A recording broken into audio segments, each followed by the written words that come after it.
Hola, buenas, bienvenidos a Sophie Podcast, un espacio donde vamos a explorar momentos claves de la historia de la música. El día de hoy vamos a tocar el tema de la ópera en el clasicismo, de la querella de los bufones a la ópera mozartiana. Hoy vamos a sumergirnos en las más controversias que hubo en el siglo XVIII. Es una disputa que transcedió lo meramente musical para poder convertirse en un reflejo de las sesiones culturales, filosóficas y sociales en su tiempo. Nos referimos a la disputa de los bufones, que es una batalla entre dos visiones opuestas de la ópera que marcó profundamente el rumbo del arte musical en Europa.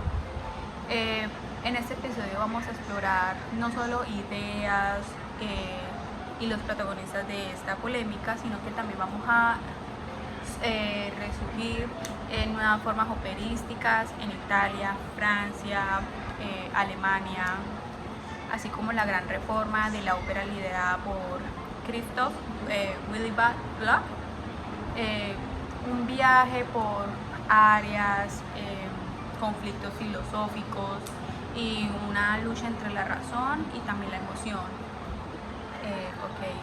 En el escenario de esta disputa fue París, año 1752. En este año vamos a coincidir en el cartel dos obras que parecían representar mundos muy distintos. Por un lado, la reposición de On High del compositor francés André Cardinal, disculpe si no pronuncio bien los nombres, y por el otro lado la representación de La Serva Padrona, obra del italiano Giovanni Battista.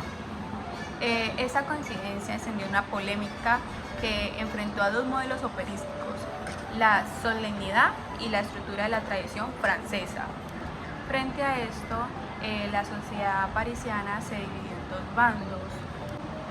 En el bando de los antibufonistas estaba Jean-Philippe Rameau, una figura muy central del clasicismo musical francés.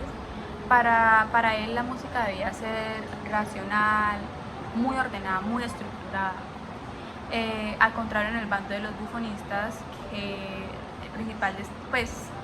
el principal destacaba era Jean-Jacques Rousseau, junto con los enciclopedistas D'Alembert y Diderot.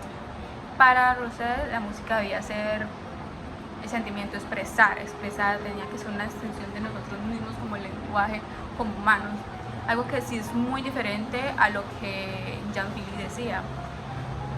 Dando mi punto de vista, para mí debía ser una combinación de los dos. Siento que al combinar esas dos cosas, siento que sería el perfecto estilo. Pero ya siguiendo el tema, en esta oposición no fue solamente por la estética, sino también una ideología. Rames defendía un arte regido por reglas, Rousseau una música que imitara la naturaleza a través de las palabras, de la melodía y sonido. Sus posturas quedaron plasmadas en obras teóricas fundamentales. Por parte de Rameau quedó como Tratado de Armonía, y por parte de Rousseau quedó Carta sobre la música francesa, ensayo sobre el origen del lenguaje y el diccionario de música. Por esta controversia encendieron muchos debates, panfletos, críticas en periódicos, y en muchos sentidos desde aquí surgió el nacimiento de la crítica musical moderna.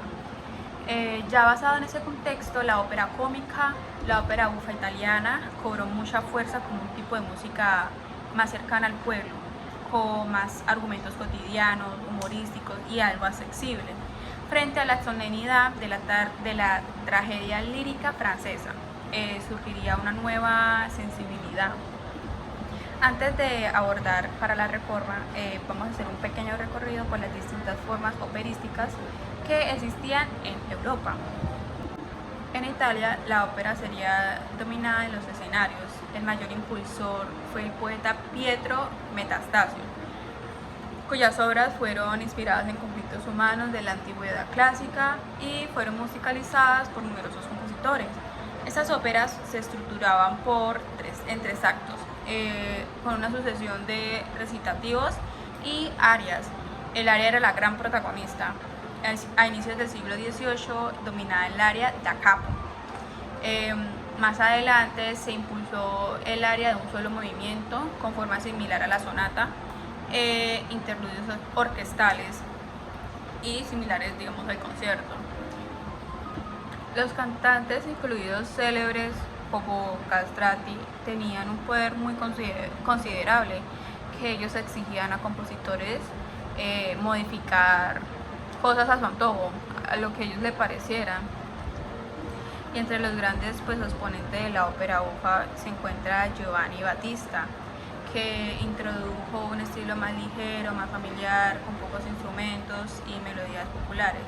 Fue un subgénero muy importante entre el intermezzo y representado también por Pergolesi.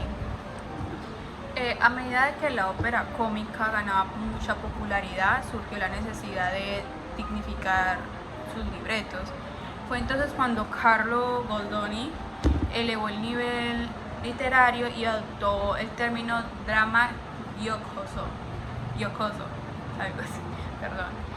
Los ejemplos más reconocidos sería como la buona figliola de Niccolò Pisini de 1760 y matrimonio secreto de Domenico Cimarosa 1792. En Francia, además de la trágica lírica, surgió la ópera comique, basada en las melodías más populares y diálogos más hablados. Tras la visita de la Compañía de los Bufones en 1752, se multiplicaron las arietes en un estilo mixto italo-francés.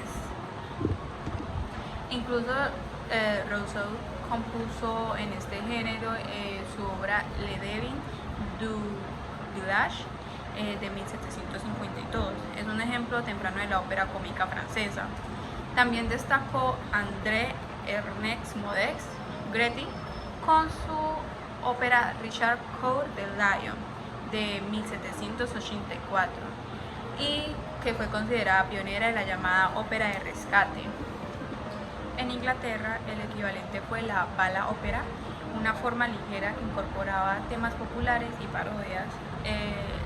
La figura que destacaba más en esta época fue Thomas Augustine Arne.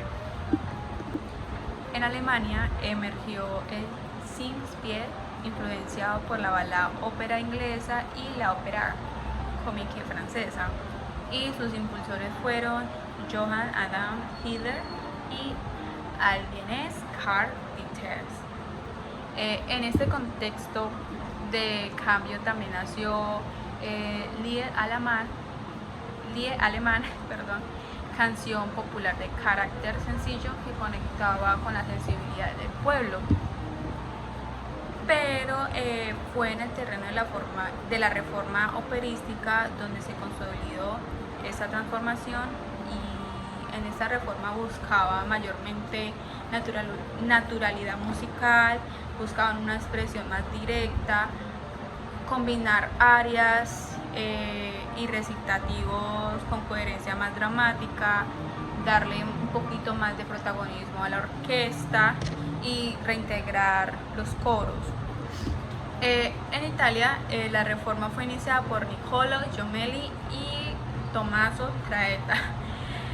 Sin embargo, el gran arquitecto de esa revolución fue Christoph Willibald Gluck.